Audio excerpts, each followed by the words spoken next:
আজকের সিনেমাটার নাম হচ্ছে গাঙ্গোবা। কাহিনী শুরু হয় রাশিয়ার একটা হেডকোয়ার্টার থেকে। তখনই আমরা জেটা নামে একটা ছেলেকে দেখতে পাই। আর এখানে জেটার মাথার মধ্যে কিছু একটা দিব্য শক্তি আছে, তাই জন্য রাশিয়ার লোকেরা মিলে তার মাথা থেকে কিছু একটা নেওয়ার চেষ্টা করছে। তারপর জেটা এখান থেকে পালিয়ে চলে আসে।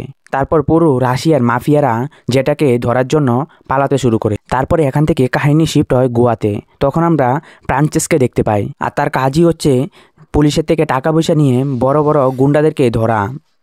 যে কাজকর্ম পুলিশ করতে পারে না, কোনো গুন্ডাদেরকে ধরতে পারে না, সে ধরে দেয়। আর তার কোনো ইমোশনাল নিয়ে কোনো জায়গা নেই তার কাছে শুধু টাকা নিয়ে মতলব। আর তাদের একটা নতুন কাজ এসেছে যে ডিসুরা নামে একজনকে ধরতে হবে, আর তাকে যদি ধরে তাহলে তাকে 5 লাখ টাকা দেবে। তারপর সে ডিসুরাকে ধরে নিয়েছিল। ধরে নিয়ে যখন কমিশনারের কাছে নিয়ে যাচ্ছে, তখনই এন্ট্রি হয় অ্যাঞ্জেলার। আর তখনই আমরা জানতে পারি যে অ্যাঞ্জেলাও এক বাউন্টি হান্টার। সে কোনো আতঙ্কবাদীকে কাউকে ধরার জন্য সে টাকা পয়সা নেয়। আর তাদের দুজনের কথা শুনে আমরা বুঝতে পারি যে প্রিন্সেস আর এখানে অ্যাঞ্জেলা তারা কোনো সময় এক রিলেশনে ছিল, কিন্তু তাদের রিলেশন বেশি দিন টিকেনি। তারপর থেকেই তারা দুজন বাউন্টি হান্টার হয়ে গেছে। তারপর থেকেই তারা দুজন একজনের কামের মধ্যে গিয়ে বাধা দেয়। তারপরে কমিশনার তাদের দুজনকে একটা কাজ দেয় যে জিত্তু নামে একজনকে ধরতে হবে তাদের। আর প্রথমেই তাদের দুজনকে বলে দেওয়া হয় যে তারা দুজন জিত্তু তার ভাইও অনেক পাওয়ারফুল, যাতে তার কিছু না হয় তাকে যাতে ধরে আনা হয়। আর তার যদি শরীরের মধ্যে যে কোনো একটা দাগও চলে আসে তাহলে তার ভাই আমাদের কাউকেই ছাড়বে না। তারপর তারা জিত্তুকে এদিক ওদিক খোঁজাখুঁজি করার পর তারা জানতে পারে যে জিত্তু সমুদ্রের পাড়ের মধ্যে আছে। তো তারা সমুদ্রের পাড়ের মধ্যে চলে যায়। ওখানে গিয়ে যখন জিত্তুকে নেওয়ার জন্য দৌড়াদৌড়ি শুরু করে, তখন জিত্তুর গায়ের মধ্যে গুলি লাগে। তখন সেই জায়গার মধ্যে প্রিন্সেস আর তার বন্ধু ভাবে যে হতে পারে তাদেরকে কেউই দেখিনি। আর তখনই আমরা জেটাকে দেখতে পাই যে জেটা প্রিন্সেসকে ঘুরে ঘুরে দেখছিল, তাদেরকে খুন করতে দেখে নিয়েছিল। প্রিন্সেস আর তার বন্ধু ভেবেছে যে এই ছেলেটা কিছুই দেখিনি। তারপর তারা দুজন এখান থেকে চুপচাপ চলে আসে। তারপরের দিন এঞ্জেলাও জানতো যে এখানে প্রিন্সেস আর তার বন্ধু মিলে যেন ওই ছেলেটা খুন করেছিল, কারণ সেও জিত্তুর পিছনে ছিল। এঞ্জেলার কাছে এখন জেটা আছে। তারপর জেটাকে দিয়ে সে একটা ফটো বানাতে শুরু করে যে তাদেরকে খুন করেছে কে। এঞ্জেলার কাছে জেটা ছিল, কারণ জেটা রেখে নিয়েছিল যে প্রিন্সেস ওই ছেলেটাকে খুন করেছে। তারপর জেটাকে দিয়ে তারা এখানে ফটো বানাতে শুরু করে, কারণ সে তাদের দুজনকেই খুন করতে দেখেছিল। আর এই কথা যখন প্রিন্সেস জানতে পারে, তারপর প্রিন্সেস আর তার বন্ধু গিয়ে জেটাকে নিয়ে এখান থেকে পালিয়ে চলে আসে। আর রাস্তার মধ্যেই এখানে জেটার শরীরটা খারাপ হতে শুরু হয়। তারপর জেটাকে নিয়ে তারা হসপিটাল নিয়ে যায়। আর হসপিটাল নিয়ে যাওয়ার পর তারা জানতে পারে আর এখানে জেটার দিমাগ অনেক রকম আর তার মাথাটা অনেক আজীবের মতন কাজকর্ম করে। তারপর প্রিন্সেস জেটাকে নিয়ে তার বাড়িতে চলে আসে। আর বাড়িতে আসার পর এরকম লাগছিল যে তারা দুজন একজনকে একজন খুব ভালোভাবে জানে। আর যেটা যে কোনো জায়গার মধ্যে ঘুরতে গেলে যখন জেটার কোনো একটা কিছু প্রবলেম হতো, তখন জেটা সবসময় প্রিন্সেসের কাছে চলে আসতো। আর তখনই প্রিন্সেস জানতে পারে যে জেটা বুবা, কথা বলতে পারে না। তারপরে তারা একটা রেস্টুরেন্টের মধ্যে চলে আসে। আর সেই জায়গার মধ্যে জিতুর ভাইও চলে আসে। আর এখানে জিতুর ভাইকে এনেছে অ্যাঞ্জেলা। আর তারা সবাই এখানে এসে পড়েছে।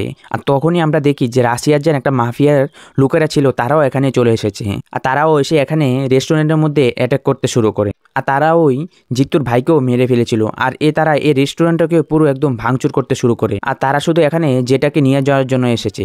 তারপর তারা এখান থেকে জেটাকে নিয়ে যাওয়ার জন্য চেষ্টা শুরু করে, কিন্তু সেই জায়গার মধ্যে প্রিন্সেসের কিছু অন্যরকম লাগছিল। তারপর প্রিন্সেসও তাদের পিছা করতে শুরু করে। প্রিন্সেস পাগলের মতন জেটার পিছনে ভাগছিল। তারপর এখানেই এই শিপটা কাট হয়। তারপরে আমাদেরকে 1070-এর একটা কাহিনী দেখায়। আমাদেরকে বলে যে রোমান সাম্রাজ্যের কাহিনী। আর রোমান এসে ভারতকে কবজা করার জন্য আসছিল। আর সে 25,000 সৈন্যকে নিয়ে হিন্দ মহাসাগরের মধ্যে চলে এসেছে। তারপরে তার নজর 5টা দ্বীপের মধ্যে পড়ে। আর প্রথম দ্বীপটা ছিল মেডিয়ারি। এখানকার লোকেরা মাছ ধরে, আর এখানকার লোকেরা শিকার করার জন্য জানা যায়। তারপরে দ্বীপটার নাম হচ্ছে বাঙ্গারুর দ্বীপ। আর এখানকার লোকেরা ঔষধি জিনিস নিয়ে অনেক কিছু জানে। তৃতীয় দ্বীপটা হচ্ছে মুকারু দ্বীপ। আর এখানকার লোকেরা হাতিয়ার বানাতে পারে আর নাচ গানা করতে পারে। আর 4 নম্বর দ্বীপটার নাম হচ্ছে আরতি দ্বীপ। আর তারা অনেক ডেঞ্জারাস হয়, তাদের ভিতরে দয়া নামে কোনো জিনিসই থাকে না। আর 5 নম্বর দ্বীপটার নাম হচ্ছে পেরুমাঝ দ্বীপ। আর এখানকার লোকেরা অনেক সাহসী, অনেক যোদ্ধা টাইপের তাদেরকে মানা হয়। তারপরে রোমান সম্রাটের নজর পড়ে পেরুমাঝির উপর। আর সে এরকম একজনকে খুঁজছিল যে এই 5টা দ্বীপের সম্পর্কেই সে জানে। তারপরেই তাদের পরিচয় হয় কুডোবা নামে একজনের সাথে। আর কুডোবা এই 5টা দ্বীপের সম্পর্কে সে সব কিছু জানে। তারপর রোমান সম্রাট যখন তাকে বলে যে এই 5টা দ্বীপের মধ্যে রোমান সম্রাট বলে যে সে পেরুমাজির উপর হামলা করতে চায়। এখন কুরুবা বলে যে তুমি যদি এখন পেরুমাজির উপর হামলা করো তাহলে পেরুমাজি দল তোমাকে এখানেই শেষ করে ফেলবে, আর তোমার কাছে এখানে যতই সৈন্য থাকুক তোমাকে এখানে তারা পুরো মেরেই ফেলবে। আর পেরুমাজি লোকেদের শুধু ছল করে হারাতে পারবে, আর এই কাজটা শুধু একজনই করতে পারে।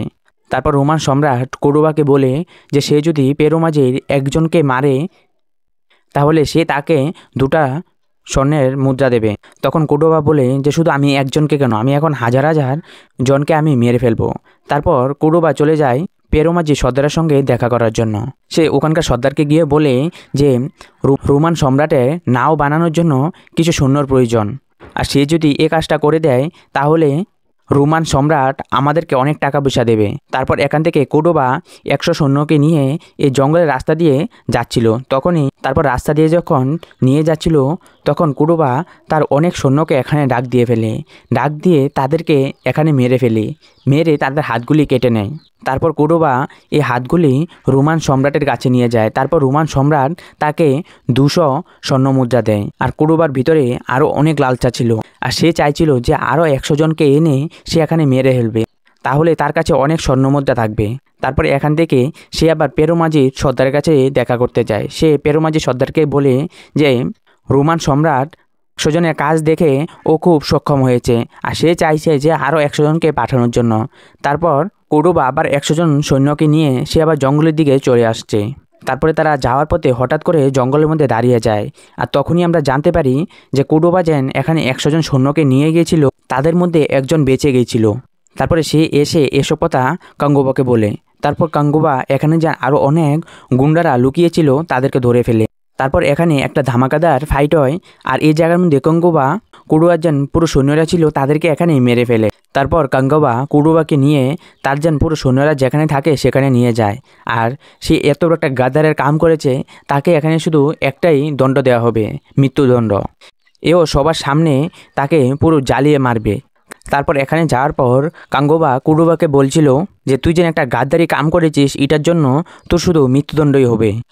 আর কুরুবা এখানে শুধু স্বর্ণের মুদ্রার জন্য এত একটা গাদ্দারি কাম করেছে।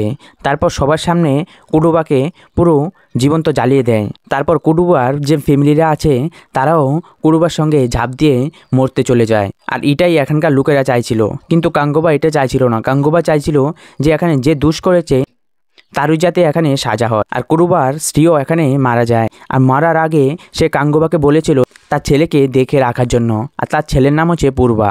তারপর কাঙ্গুবা কুরুবার স্ত্রীকেও কথা দিয়েছিল যে তার ছেলেকে এখানে নিজের ছেলের মতন সে দেখভাল করবে। আর এখানে বেনুমাজির লোকেরা চাইছিল যে পূর্বাকে ওখানে মেরে ফেলুক। তারপর কাঙ্গুবা এসব কথা বলার পর তারপর কাঙ্গুবা যখন সবাইকে বলে দেয় যে সে আমার ছেলে, তারপর কেউই এসব কথা বলতে পারছিল না যে তাকেও এখানে মেরে ফেলুক। পরে আমরা রোমান সম্রাটকে দেখতে পাই যে রোমান সম্রাটের কবরী তো এখন মারা গেছে আর্থদ্বীপের।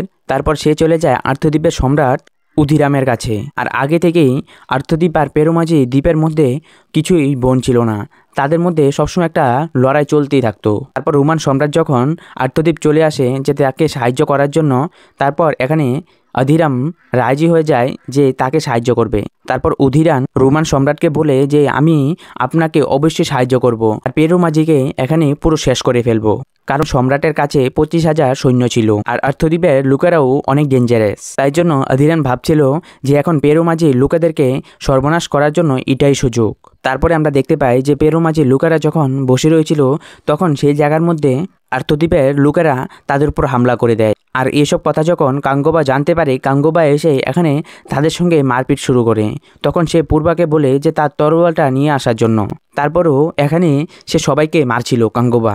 তারপর পূর্বা এসে তার জন্য তরোয়ালটা নিয়ে আসে, সে এখানে কাঙ্গুবার পিছন দিয়ে ওকে ঘায়েল করে দেয়। তাই জন্য কাঙ্গুবার শরীরের অবস্থা এখানে খুবই খারাপ হয়ে যায়। তারপর পূর্বা এখান থেকে জঙ্গলের দিকে দৌড়াতে শুরু করে। আর এখানে কাঙ্গুবার শরীরের অবস্থা খুবই খারাপ ছিল, তবুও সে এখানে তাদের সঙ্গে মারপিট করছিল। এখনই আমরা জানতে পারি যে উধিরানের 3 ছেলে ছিল, 3 ছেলের মধ্যে 2 ছেলেকে কাঙ্গুবা এখানে মেরে ফেলেছে। আর পূর্বা তো কাঙ্গুবার পিঠের মধ্যে পুরো চাকু ঘুচিয়ে তাকে মারার চেষ্টা শুরু করেছিল। কাঙ্গুবা পূর্বাকে আবার ধরে নিয়ে আসে, আর ওখানকার লোকেরাও একদম পুরো জিয়ে দিয়েছিল যে তারা এখন পূর্বাকে মেরেই ফেলবে। তারপর কাঙ্গুবা তাদেরকে বলে যে সে তার মাকে কথা দিয়েছিল যে মরণ অবধি সে পূর্বার দেখভাল করে রাখবে। আর তখন একটা কথা জানতে পারে যে উধিরান সে সে অনেক তাড়াতাড়ি পেরু মাঝির উপর হামলা করতে শুরু করবে। আর পেরু মাঝির লোকেরা চাইছিল যে পূর্বাকে কালো জঙ্গলের মধ্যে পাঠিয়ে দেওয়ার জন্য। তখন কাঙ্গোবা বলে যে পূর্বা যদি কালো জঙ্গলের মধ্যে যায় তাহলে পূর্বার সঙ্গে সেও চলে যাবে, কারণ সেও রক্ষা করার জন্য কথা যেন দিয়েছিল তার মাকে। তারপর পূর্বার সঙ্গে কাঙ্গোবাও চলে যায় কালা জঙ্গলের মধ্যে। আর তখনই আমরা জানতে পারি যে কালো জঙ্গলের মধ্যে যে যায় ওখান থেকে কেউই বেঁচে আসতে পারে না। আর তারা দুজন তো কালো জঙ্গলের মধ্যে চলে গেছে, কিন্তু এখনও অবধি সব কিছু ঠিক হয়নি, কারণ পূর্বা এখনও কাঙ্গোবাকে ঘৃণা করে। আর পূর্বা তো জানে যে কাঙ্গোবা তার বাবাকে মেরে ফেলেছে, তাই জন্য তার রাগ আরও বেরিয়ে যাচ্ছিল দিন দিন। কিন্তু কাঙ্গোবা সে তার নিজের ছেলের মতনই তাকে দেখছিল।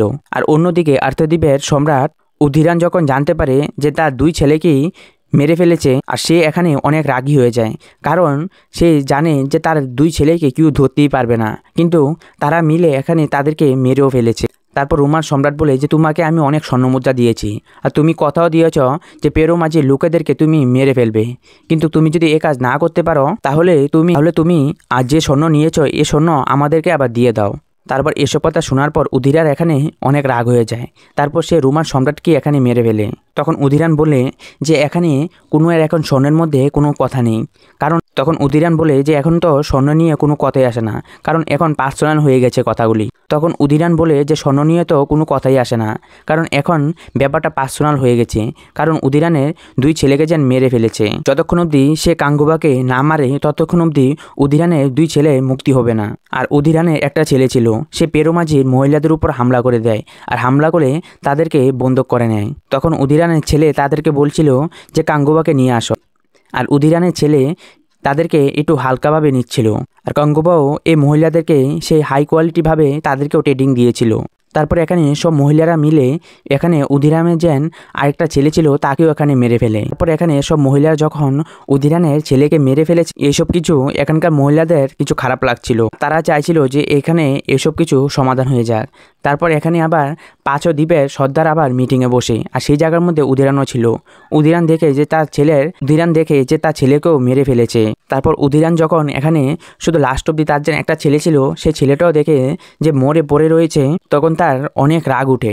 তারপর সে এখানে অনেক সৈন্যদেরকে মারতে শুরু করে, আর সে কারোর কথাই শুনছিল না। আর এই দ্বীপের যেন সর্দার ছিল সে সর্দারকেও এখানে মেরে ফেলে। আর এখানে মরার আগে সে একটা ঈগলকে দিয়ে কাঙ্গোবাকে খবর পাঠিয়ে দিয়েছিল যে এখানে যুদ্ধ শুরু হয়ে গেছে। পেরু মাঝি সর্দার কাঙ্গোবাকে খবর পাঠিয়ে দিয়েছে ঈগল দিয়ে যে এখন যুদ্ধ শুরু হয়ে গেছে। আর অন্যদিকে আমরা পূর্বাকে দেখতে পাই যে পূর্বা কালো জঙ্গলের মধ্যে পূর্বার উপর একটা মাগুর মাছ হামলা করে দেয়। তখন সেই জায়গার মধ্যে কাঙ্গোবা চলে আসে। কাঙ্গোবা এসে সে মাগুর মাছকে এখানে মেরে ফেলে। তখনই সেই ঈগলটা কাঙ্গোবার কাছে খবরটা নিয়ে আসে। কাঙ্গোবা যখন এটা দেখে তখন সে বুঝতে পারে যে পেরু মাঝির উপর এখন হামলা হবে, আর তার এখন ওখানে যাওয়াটা অনেক জরুরি। তারপরে আমরা উধিরাকে দেখতে পাই যে উধিরা অনেক সৈন্যকে নিয়ে পেরু মাঝির দিকে যাচ্ছে। তারপরে এই জাহাজ নিয়ে যখন উধিরানের পুরো গ্রুপ আসছিল তখন তার নজর পড়ে কালো জঙ্গলের মধ্যে, কারণ কালো জঙ্গলের মধ্যে অনেক বড় করে আগুন জ্বলছিল। আর উধিরানের এরকম লাগছিল যে পেরু মাঝির যত সৈন্যরা ছিল তারা কালো জঙ্গলের মধ্যে পালিয়ে চলে এসেছে। তারপরে তাদের যেন এখানে জাহাজগুলি ছিল সেই জাহাজগুলি আবার এখান থেকে ঘুরে কালো জঙ্গলের দিকে যেতে শুরু করে। তারপর এখান থেকে সব সৈন্যরা গিয়ে কালো জঙ্গলের উপর হামলা করতে শুরু করে।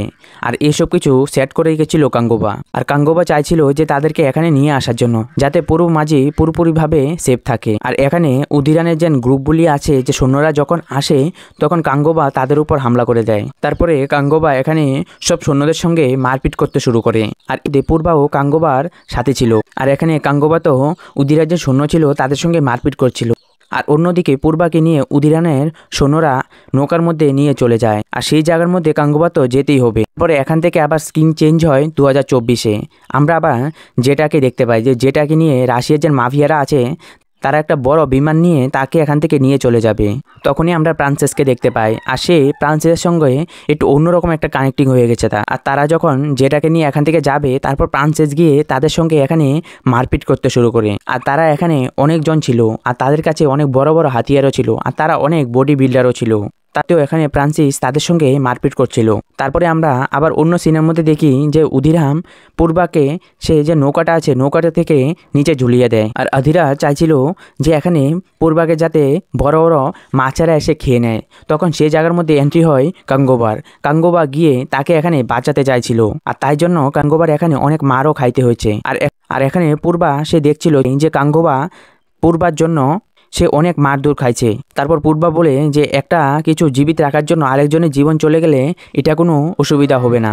তারপর পূর্বা তার নিজের জীবনটা নিজে দিয়ে দেয়। আর এসব কিছু দেখে এখানে গাঙ্গোবার অনেক রাগ হয়ে যায়। তারপর সে উদিরানের লোকের সাথে সে মারপিট করতে শুরু করে। তারপরে সেই জায়গার মধ্যে উদিরাকেও সে এখানে মেরে ফেলে। আর অন্য জায়গার মধ্যে আমরা আবার প্রিন্সেসকে দেখতে পাই। প্রিন্সেসও এখানে তাদের সঙ্গে মারপিট করে তাদেরকেও এখানে মেরে ফেলে আর যেটাকেও এখানে বাঁচিয়ে ফেলে। তারপরে কাহিনী আবার যে গাঙ্গোবা পূর্বার মাকে কথা দিয়েছিল যে পূর্বাকে সে দেখভাল করে রাখবে, কিন্তু সে পারেনি। তারপরে আমরা উদিরার আরেকটা ছেলেকে দেখতে পাই যে তার ছেলেটার নাম হচ্ছে আক্তাংশান। আর উদিরা রাখেলের থেকে তার জন্ম হয়েছে, তাই জন্য সে কোনো সময় ছেলের মর্যাদা পায়নি। আর সে এ গদির মধ্যে তখনই বসতে পারবে যখন সে উদিরাকে যে মেরেছে তাকে যখন মেরে ফেলবে, তখনই সে গদিতে বসতে পারবে। আর তখনই আমরা দেখতে পাই যে এটা কার্তি। তারপরে আমাদেরকে আবার দেখায় যে রাশিয়ার যেন পুরো ডন ছিল, এখানেও একজন কাতির মতন আছে, আর সে হচ্ছে রক্তাংশী। কারণ সে তখনই তার পুনর্জন্মের কথা তার মনে পড়ে যায়। কিন্তু আমরা অন্য জায়গার মধ্যে ফ্রান্সিসকে দেখতে পাই যে ফ্রান্সিস এখনও অবধি সে বুঝতে পারছিল না যে সে আগের জন্ম কী ছিল। গাঙ্গোবার কথা তার মাথায় আসছিল না। আর সে এমনিতেই যেটার সঙ্গে পুরোপুরি অ্যাট্রাক্টেড ছিল, আর সে সবসময় যেটাকে দেখভাল করতে ভালো পেত। তারপরে এখানেই পুরো কাহিনী শেষ হয়ে যায়। আর আপনাদের এই কাহিনীটা কীরকম লাগলো সেটা অবশ্যই কমেন্ট করে জানাতে ভুলবেন না। আর এখানে তামিল ইন্ডাস্ট্রি সে চাইছিল যে এখানে তেলুগু ইন্ডাস্ট্রির মতন বাহুবলী যে সিনেমাটা করেছে সে সিনেমার মতো একটা বড় সিনেমা করার জন্য, কিন্তু এখানে পুরো স্ক্রিপ্ট রাইটিং এত ভালোভাবে হয়নি যে এখানে পুরোপুরিভাবে এই কাহিনীটা পুরো দর্শকের কাছে ভালো লাগবে। আর এমনিতেই কাহিনীটা আমার ভালোই লেগেছে।